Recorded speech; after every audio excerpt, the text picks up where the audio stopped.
Salut à toutes et à tous, bienvenue dans ce nouvel épisode d'Entrepods.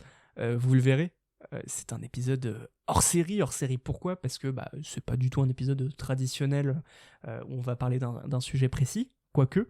En fait, dans cet épisode, on a rencontré Alexandra Vagnon des éditions Kurokawa pour parler pendant une dizaine, quinzaine de minutes de leur collection Kurosawa, de la raison de son existence, de pourquoi, bref, plein de choses.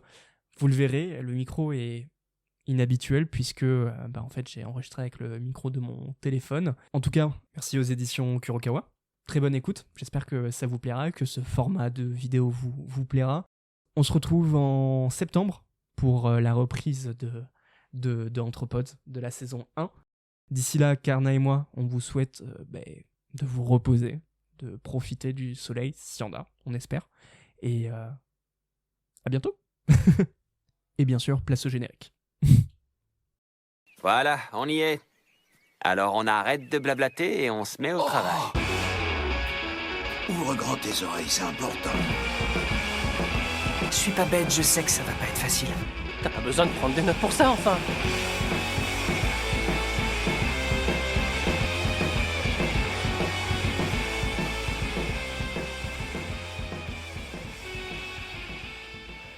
Bonjour à toutes et à tous, bienvenue dans ce nouvel épisode donc hors série, puisque cette fois-ci nous ne sommes pas avec le micro classique, vous l'entendez, mais bien avec mon téléphone tout simplement. J'espère que vous passez de belles vacances d'été, que le soleil est farniente. Je suis en compagnie d'Alexandra Vagnon. Bonjour Alexandra. Bonjour à tous, bonjour Max. Alors, Alexandra, j'ai le plaisir de te recevoir parce que tu n'es pas n'importe qui. Tu es responsable événementiel des éditions Kurokawa, coordinatrice éditoriale également des éditions Black River, donc le label comics de Kurokawa. Et aujourd'hui, nous sommes durant le festival Philosophia à Saint-Émilion. Et donc, nous sortons là d'une conférence sur comment la philosophie joue avec la pop culture. C'est ça ? Exactement, on a passé un très bon moment, une bonne heure à échanger autour de l'importance de la pop culture et de ses liens en fait avec la philo. En compagnie de Gilles Verviche, auteur de nombreux ouvrages comme Stranger Philo ou La Philo contre-attaque, donc qui parle de Star Wars. Mais aujourd'hui, ça me faisait plaisir de t'inviter dans notre podcast parce que justement, j'aimerais revenir avec toi sur la notion de pop philo et sur la collection Kurosawa de Kurokawa qui adapte les principes philo en manga, si j'ai bien compris. Oui, en fait, c'est une collection un petit peu particulière qui va se diviser en plusieurs catégories, mais il y a un axe spécifiquement qui est consacré à l'adaptation de grandes œuvres de la philosophie et donc de grands philosophes en manga. Donc on aura publié un certain nombre de titres, on a fait la critique de la raison pure de Kant, on a fait Descartes, on a fait un certain nombre de titres de ce genre. Et puis après, il y a une autre partie qui est l'adaptation de romans, de la littérature, et aussi l'adaptation de biographies de certains personnages historiques comme Cléopâtre, Marie-Antoinette ou Beethoven. Voilà, ça couvre un peu l'essentiel de ce que fait Kurosawa. Très bien, merci beaucoup Alex. Alors, vous l'avez entendu, le terme de pop philo est arrivé durant la conversation, mais qu'est-ce que ça veut dire pop philo ? Eh bien, en fait, c'est un terme qui apparaît déjà dans les années 70 avec Deleuze, Gilles Deleuze qui écrit Anti-Oedipe et qui considère que donc la philosophie doit être comme la musique, c'est-à-dire s'assimiler par la masse et aujourd'hui, on a une transformation de celle-ci, puisque dans les années 90-2000, ça prend un terme tout autre, puisque, en fait, ça reprend l'idée de sortir de la philo par la philo de Deleuze, mais plutôt en prenant des objets de la vie de tous les jours, des objets culturels, et après, on se les réapproprie et on en tire des messages. Oui, en fait, la pop culture essentiellement sert de vecteur pour en tirer des concepts philosophiques et les adapter. Le plus évident permet en fait de toucher un public assez large, que ce soit notamment par le biais du manga, mais on va aussi en retrouver dans les séries télé, on va en retrouver un peu dans les jeux vidéo, dans l'approche d'un certain nombre de grands médias qui sont en fait des vecteurs culturels et qui permettent aujourd'hui de servir de support pour décrypter et peut-être mieux comprendre ou mieux aborder en fait des concepts philosophiques qui nous paraissent peut-être un peu obscurs parce que écrits par des auteurs du XVIe, XVIIe siècle avec des pensées assez complexes ou une manière de les exprimer qui n'est pas celle d'aujourd'hui et qui du coup peut paraître au premier abord un peu rébarbative. Merci énormément. Et d'ailleurs, j'ai une petite question par rapport à ça. On voit qu'avec Kurosawa, tu le disais, ça adapte des auteurs classiques. On va avoir du Kant, du Nietzsche, il me semble qu'il y a même du John Locke, du Machiavel. Bref, c'est des auteurs quand même d'un temps assez reculé. On n'est pas du tout sur des philosophes contemporains. C'est quoi le but de la collection Kurosawa ? En fait, l'idée principale là-dedans, c'est de se dire que les images permettent d'illustrer autrement les propos de ces auteurs-là et de nous donner un aperçu un petit peu différent qui va simplifier la pensée, ou du moins simplifier l'apprentissage et le suivi de l'idée qui mène au concept lui-même. Et ça nous permet tout ça de remonter et d'avoir jusqu'à la pensée de l'auteur une idée plus précise de ce qu'il veut dire et de l'avoir adapté dans nos codes d'aujourd'hui et via l'image. Ça fait un double support en fait, un support qui est plus moderne et un support qui se sert de l'image en particulier pour pouvoir redévelopper ce concept-là. Au final, c'est vraiment isoler les grands principes, si j'ai bien compris, pour en donner une sorte de porte d'entrée, c'est ça ? Oui, donner une porte d'entrée et montrer que ces principes-là sont toujours actuels aussi, surtout qu'ils sont toujours présents dans notre monde moderne et que c'est pas parce qu'ils ont été édictés ou pensés par des gens qui encore une fois, étaient du 6e ou 17e siècle, qu'ils ne sont plus d'actualité. Et justement, de les transposer dans notre monde moderne à nous, avec nos codes et nos règles actuelles, ça nous permet de les remettre au goût du jour et de se ressaisir de la pensée de ces grands auteurs pour qu'on puisse un peu mieux les appréhender. Ce que j'avais beaucoup aimé, c'était le titre de Nietzsche, Ainsi parlait Zarathustra, dans la collection Kurosawa, qui justement mettait Zarathustra comme un dieu, ce qui est assez ironique d'ailleurs, mais comme un esprit qui va conseiller un petit gamin, quoi, pour jouer au foot. Oui, tout à fait. Et même dans Critique de la raison pure, je crois, c'est là où on a un androïde, où il faut effectivement lui faire reprendre un peu toute la philosophie de Kant, mais via un androïde, il y a un décalage temporel entre la date à laquelle cette œuvre a été écrite et aujourd'hui, notre perception avec tout ce qu'on peut avoir en intelligence artificielle, etc., qui permet en plus d'ouvrir sur des questions que eux ne pouvaient pas avoir par manque de technologie et que nous, on commence beaucoup à se poser, notamment sur l'IA en l'occurrence. Ouais. Et alors, football, IA, dans Discours de la méthode de Descartes, de souvenirs, c'est un jeune homme qui se fait conseiller par Descartes. Les protagonistes sont des adolescents. Kurosawa est tourné vers les adolescents. Est-ce que c'est important pour vous de parler justement à ces lycéens, ces collégiens ?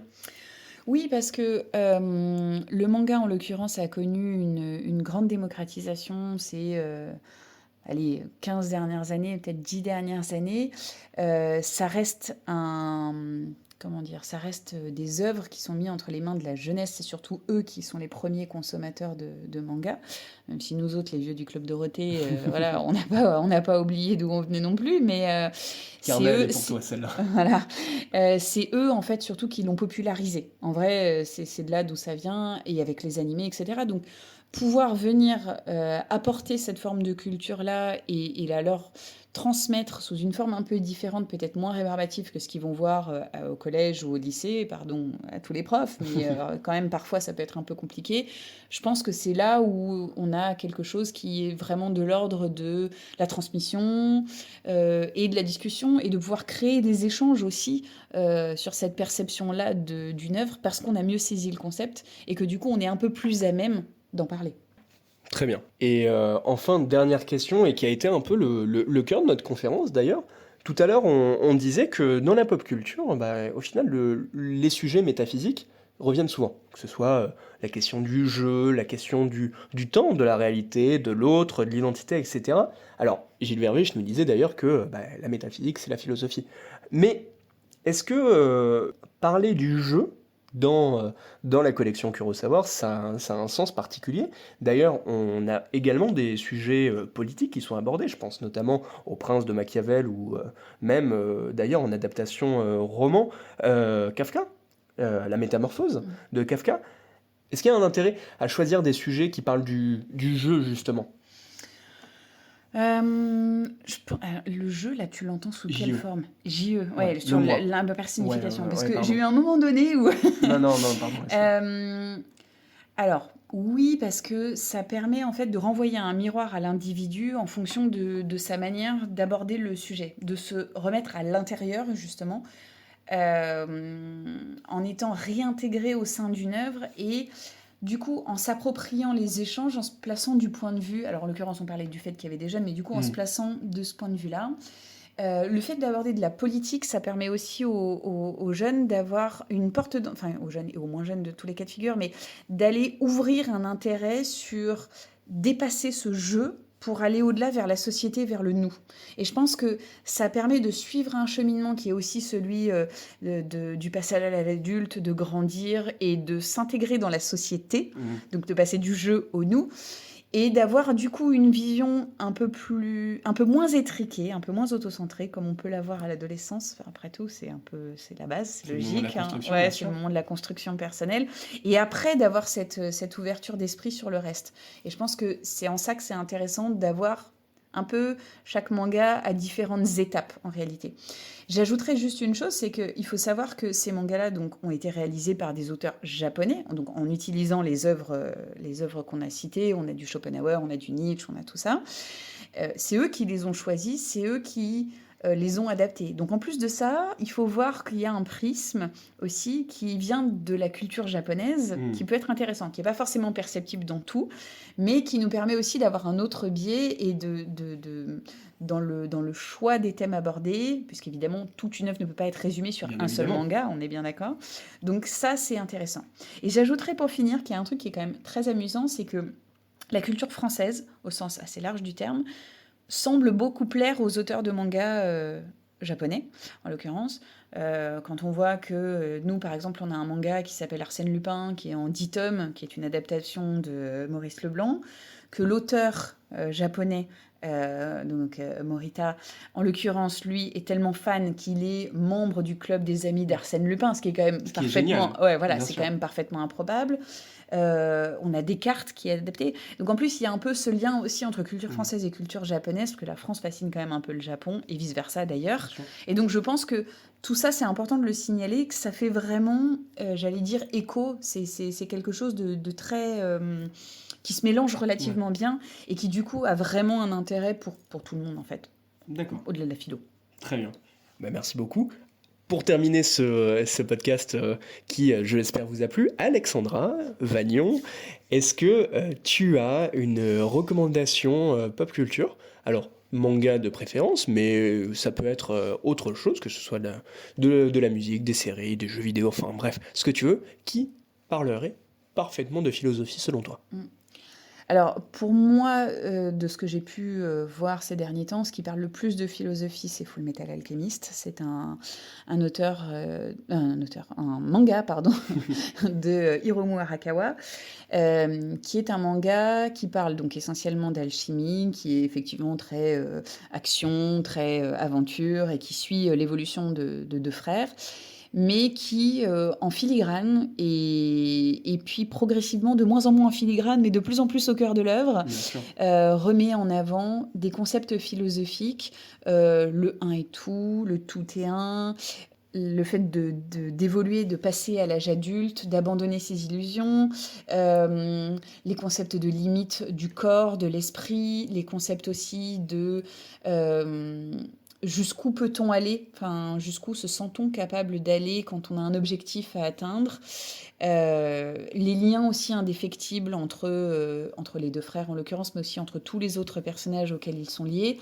Tout ça, en fait, vient aborder des thèmes radicalement différents, mais j'ai rarement vu dans un manga autant de points philosophiques abordés en même temps. Après, s'il faut prendre une autre œuvre, j'aurais tendance à dire Ready Player One de Hans Klein. En l'occurrence, c'est un roman. C'est effectivement un roman qui est à la fois un roman ultra geek qui va passer en revue tout ce qui va être les consoles de jeux vidéo depuis les origines jusqu'à maintenant, les jeux les plus emblématiques, les consoles Atari, enfin toutes ces choses-là. en parallèle de ça, avec plein d'actions, plein d'ados et tout. Mais au fond de nous, et au fond de cette œuvre-là, il y a toute la question posée de cette digitalisation du monde auquel on fait face aujourd'hui, puisque ce sont des gens qui préfèrent vivre dans un monde virtuel plutôt que d'affronter le réel d'une Terre qui est en train de mourir et de s'autodétruire. Et jusqu'où la digitalisation peut-elle aller dans la mesure où, peu importe ce qu'on veuille faire, on reste des êtres humains de chair et de sang et donc incarnés, et qu'on pose à cet instant-là les limites de la digitalisation. Voilà. Et du transhumanisme. Et du transhumanisme, tout à fait. Après, j'ai une œuvre chouchou, comme tout le monde, qui reste Le Seigneur des Anneaux. Alors, ça peut paraître bizarre d'en parler en termes de philo. Absolument pas. Mais Le Seigneur des Anneaux, ça reste une quête initiatique, une quête philosophique. Ça reste le fait de nouer des liens entre différentes espèces, de s'unir tous vers un but commun. Quel que soit ce qu'on peut y lire derrière, en fait, tout le monde peut y trouver quelque chose qui va parler, entre guillemets, à son âme, sans vouloir faire la grandiloquence, mais parce que elle vient aborder un tel nombre de sujets et un tel nombre de thématiques, en l'occurrence, que ça reste pour moi quelque chose d'assez incontournable aujourd'hui. Bah écoute, merci énormément. Merci énormément pour ta participation. Je t'en prie, avec plaisir, et puis merci de m'avoir invité surtout. Eh bien, avec plaisir, réellement plaisir partagé. C'était Entrepods, c'était le premier épisode hors série de cet été. Je vous souhaite une excellente journée, une excellente soirée. Merci à nouveau Alexandra Vagnon de nous honorer de ta présence aujourd'hui. Et je vous souhaite une très bonne journée. Salut. Au revoir à tous, merci. Salut. L'épisode vous a plu ? Vous souhaiteriez en apprendre plus ? Alors n'hésitez pas à nous rejoindre sur Instagram, Threads et TikTok. De la part de toute l'équipe, nous tenions à vous remercier sincèrement d'avoir écouté ce podcast. Prenez soin de vous, n'arrêtez jamais de lire et à très vite pour discuter entre pods.